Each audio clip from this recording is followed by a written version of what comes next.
Happy birthday, NXoCare, and goodbye.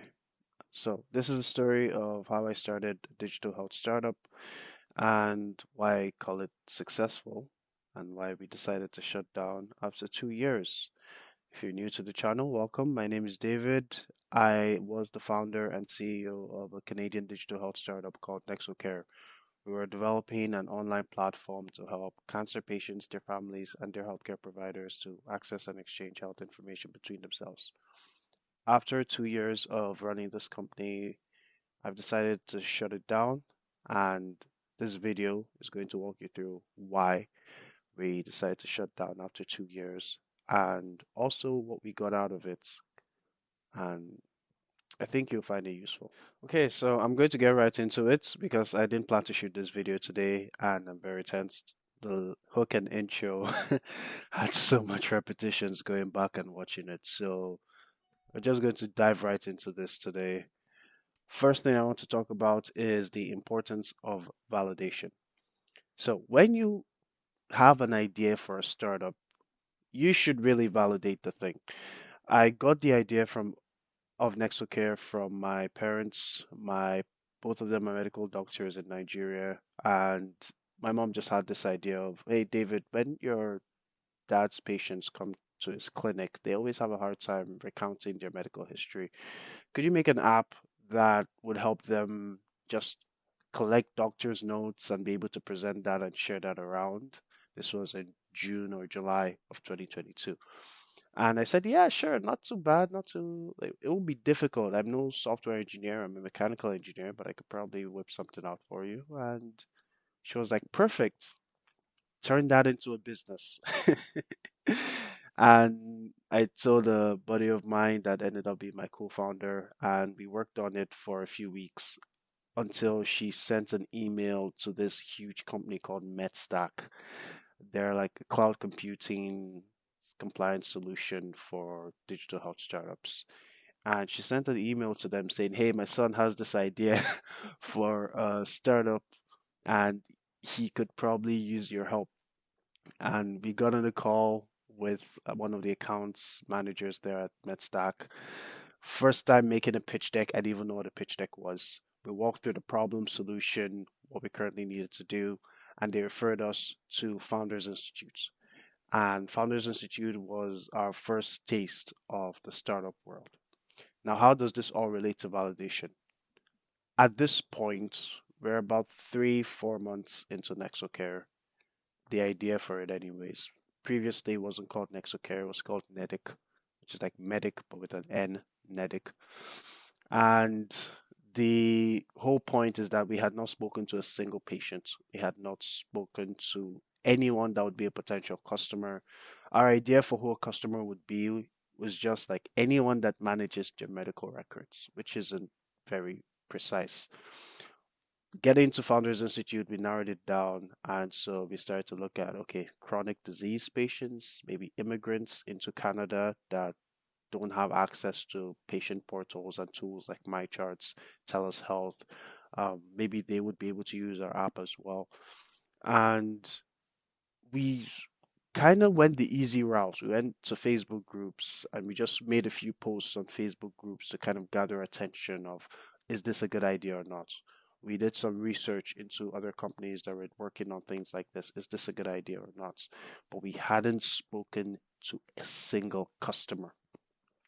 At this point, we added two more team members, a couple of friends of mine as well that were interested in the idea. One of them was a nurse, so she referred us to two doctors in her clinic that told us the physician's side of the problem and told us a bit of the patient side of the problem. But again, we still hadn't spoken to any patients. So we went through all of Founders Institute. We graduated February 2023, and at this point, I would say we had only spoken to one cancer patient, and in speaking to this cancer patient, we realized that, okay, maybe this is where we want to focus on. Maybe we want to focus on chronic diseases. And that's when we started to narrow down our niche to, okay, we're not going for elderly uh, adults with elderly parents. We're not going for immigrants. we're going to go for chronically ill patients and their families, specifically cancer patients. At that point, we got a request to join the Invest Ottawa's Ignition program. We applied for it. We didn't get invited to it, but we started the program in April, I believe, and then we graduated in June. And this was a turning point in NXoCare's journey because we actually got to meet by pure chance a cancer survivor. And in hearing, she heard our pitch and she immediately resonated with what we were trying to offer. A single source of truth, you could say, a point of a repository for all the health records and all the information and all the notes and all the questions that she had throughout her cancer journey. She thankfully had gone through that cancer journey already, but she was just thinking back to the time where she was in the middle of it and how useful an app like what we're trying to develop would have been for her. So we interviewed her. This was our first real official interview.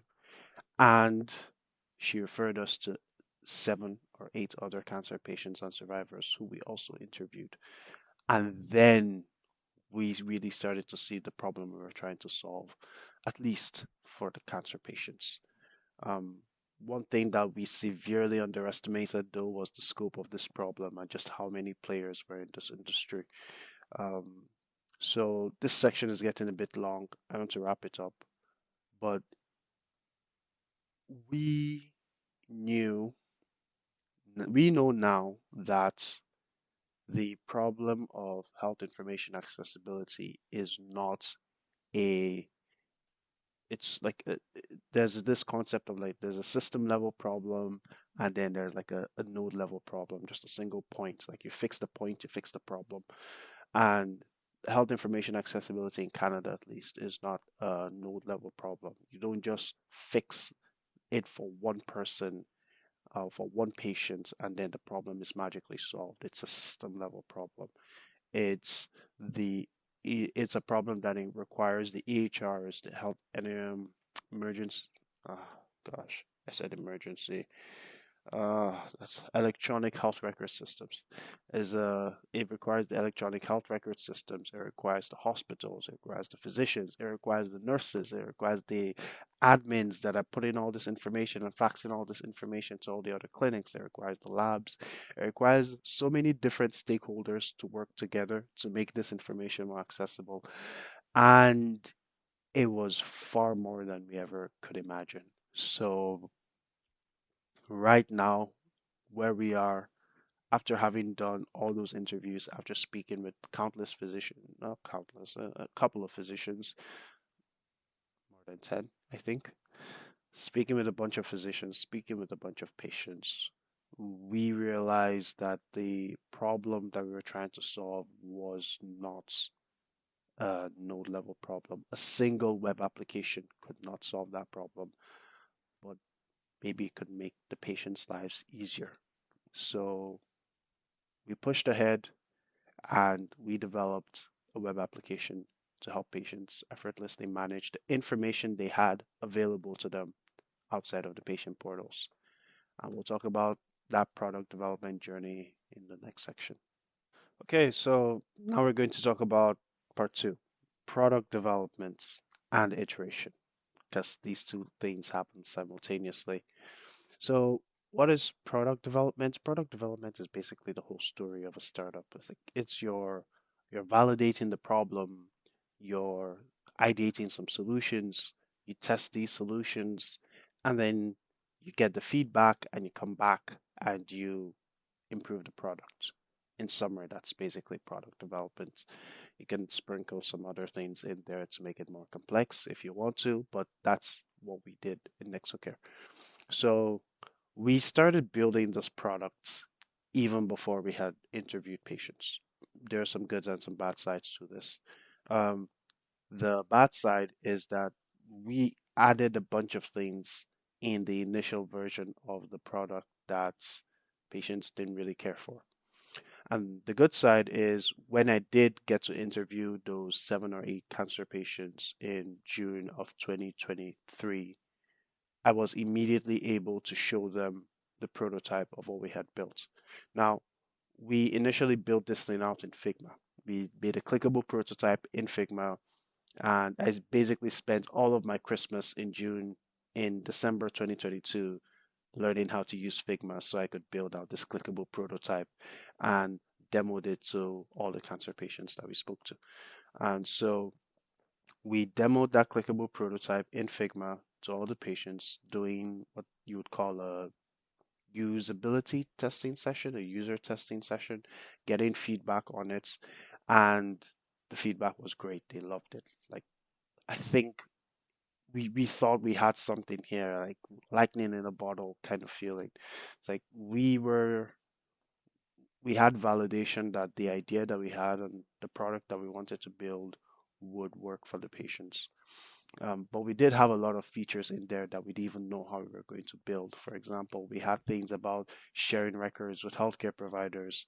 We didn't even think about how we were going to get healthcare providers on board onto the platform.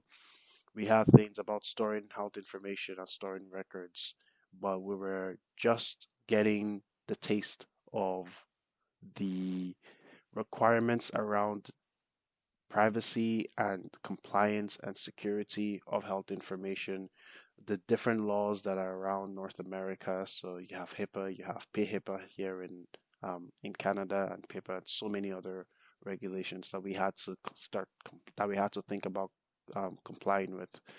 And the Figma prototype, in a sense, was just the smallest thing we could do, not even the smallest thing we could do. We could have drawn mock-ups and just showed them those mock-ups. But the Figma prototype was the easiest thing we could do to validate that the product we wanted to build was actually something that patients wanted. It was our MVP. And so when we got all that validation from the eight cancer patients that we interviewed, some people might say you should interview more people, but we were starting to hear the same story over and over again. So we didn't really want to just go out and look for more patients to interview. We said we wanted to just go ahead and build it. Would it have been better if we interviewed more people? Maybe.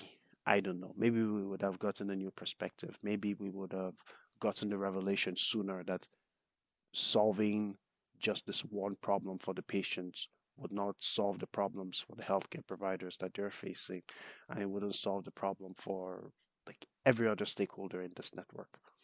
And so maybe we would have realized that sooner. I digress. So after we had developed the Figma prototype, the next thing we needed to do was actually build the thing. And for that, we used this very cool no-code development platform called Bubble. If you've not heard of Bubble, it's exactly what it is. I said a no-code development platform. I am a mechanical engineer. I know the basics of coding. I know a little bit about coding, but I wasn't going to spend weeks and hours learning how to program this thing. So I went on Bubble. I did watch a few tutorials, and in the fall of 2023, I actually started building our first Bubble prototype, and I was able to build that in about 6 weeks. And we organized after that focus groups to showcase that prototype. This was fun. We actually reached out to a bunch of cancer NGOs, so charities and organizations, because we wanted to get not just the initial eight cancer patients, but we wanted to get even more people to look at our product. So we reached out to Breast Cancer Action Ottawa, we reached out to Death Breast Canada, a few other cancer charities in Canada, and we said, hey, would you be willing to help us promote these focus groups for the platform that we're developing to help cancer patients, and specifically at this point, breast cancer patients, to manage their health information? And a few of them got back to us and they said, sure, why not? Awesome. And some of them said it doesn't really align, but that's fine. We got from that outreach that we did, we got about 7 to 8 new people exposed to NXoCare, and there were more that couldn't attend the first round of focus groups but were very interested in the second round of focus groups, which we did earlier this year. And so the first round of focus groups that we did, was around the bubble prototype, and we actually gave users the ability, we gave the participants the app to use, and they were able to actually no, that was the first. The first, that was the second. The first was me actually showing them how to use the thing and walking them through the different things they could do. So, for example, they could upload a record, they could edit details about the record, they could share the record, they could log in signals. So, signals were basically symptoms, side effects, and vital signs. They could log things like that. They could add family members. They could create this cool sort of Google Drive space where they could add in different family members into the space, and they could add in healthcare providers into the space, and they could basically just dump all the records that would relate to a person's treatment within this shared space. So it was very hands-on. It wasn't very hands-on. It was just them watching me do a product demo, but they loved it. And the few people that watched it said, "Okay, this is great. We'd like to see the second version." There are a few people that said, "This is great, but how are you going to address this, this, and this?" This was, "How are you going to get healthcare providers to use this thing?" Another one was, I'm not very tech savvy, so I prefer to use my old methods. There were a lot of feedback that we got. It wasn't all positive, but we were very much focused on the positives. And we took that as a signal to go ahead, refine this thing. And so we did. We refined it. And in about March of 2024, so March of this year, we came out with our second focus group. And this one was hands-on. Patients were actually able to create their platform, create their accounts, log on to the platform, actually got to use the platform. They gave us a bunch of feedback that we put into this giant Notion roadmap templates thing. And so we were adding features as we went along from the first focus group.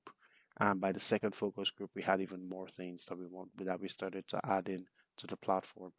And so we went all the way after the focus group. We said, all right, we're going to have a trial version, a beta trial, alpha trial later in the fall. And so we had a few people sign up for that. We had by right around when it was about to start, we had 10 people signed up for the alpha trial. And we said, great, things are progressing. But then the alpha trial came and we only had about 3 people actually sign up to use it. And at this point, it's important to note that we had been working on NXoCare for about 18 months now. We had gone through several team changes, we had gone through several pivots, and the initial 8 people that I spoke to at the start, the initial 8 cancer patients were not the same people that I was speaking to at this point. Um, we moved very slowly in development, if I were to critique ourselves a little. And we were too focused on making this as polished as possible. And maybe that's because of the nature of the industry, because it's digital health. One data breach and it's all over. So we really wanted to take our time. We really wanted to release this in as safe a way as possible. But I'd say we moved way too slowly and we didn't have the skills to actually build what this needed to be. We didn't have a core technical lead that was going to be able to sit down and code the entire thing. It was just me on no code. And not that no code is bad, but for this specific application, I would not recommend. So at this point, I'm burning out, and this section is burning out as well. It's been quite a while, but at this point, I'm burning out. I'm getting tired. I'm getting frustrated. And I ask myself, why am I still doing this? And that brought me back to the concept of an MVP, which will be the final thing that we talk about today. All right, so if you're still watching the video at this point, thank you. I know it may sound like I'm rambling a little bit. That's because I am. There's so many thoughts that have been in my head since I decided to shut down the company. And I figured, what better way to send NexoCare off than to do this and to share as much knowledge as I can from the many months and the 2 years working on this. So, what is an MVP? Excellent question. It's called a minimum viable product. Ah, but I went down a rabbit hole and I went into all these different things like minimum marketable products, minimum desirable, viable, feasible products. You might know what that is. Um, if you subscribe to the Lean Stack, there's so many definitions of what an MVP could be. It could be your drawings, that's a mock-up. It could be a website. It could be the app itself, like the very bare bones version of the app. There were so many conflicting ideas of what an MVP could be. And at this stage, maybe this is September, October of this year, we had gone through the trial period of the web application. Engagement was terrible.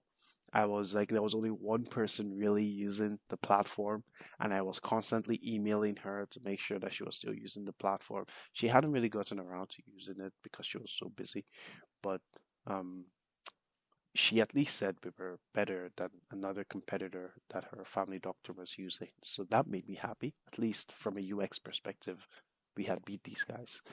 And I was hoping if we would be able to beat them on all other metrics as well. Um, but back to the MVP.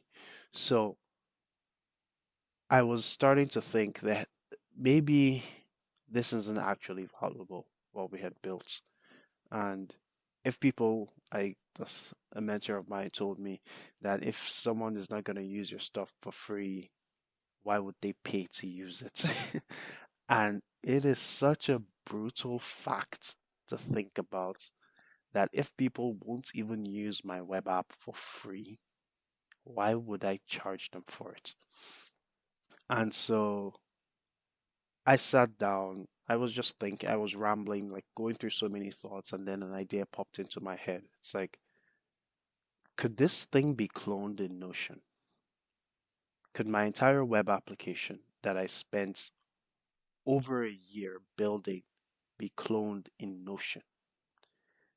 Could someone just see my app, build it in Notion, and just use it for themselves for free instead of paying me a subscription of how many dollars per month? And I realized they probably could. Like, why not try? And so I tried it. And in 2 hours, I developed the NexoCare Health Information Notion templates, or the hints, if you want to think of acronyms. By the way, the link to download the hints is going to be in the video description, and it's free. Just put in zero in the field on the price field there, and you can get it for free. But if you want to give to NexoCare one last time, feel free to add in any amount.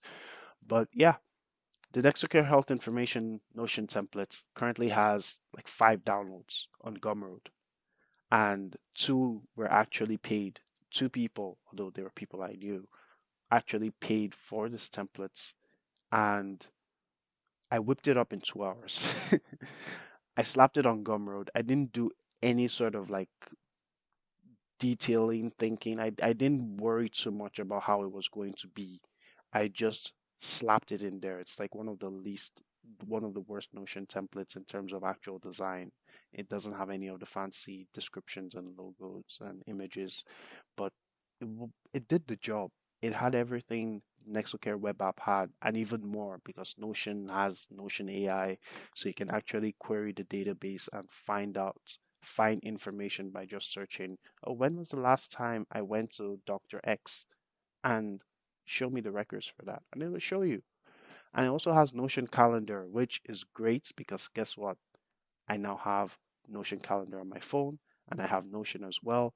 Notion is not just a web app, it's a mobile app, so it gives you native features as well as you can access it from any device. So it was just the perfect product. It was the solution. It was the answer to all of my questions. It was what the MVP should have been. It should have been a no code platform that I built on Bubble.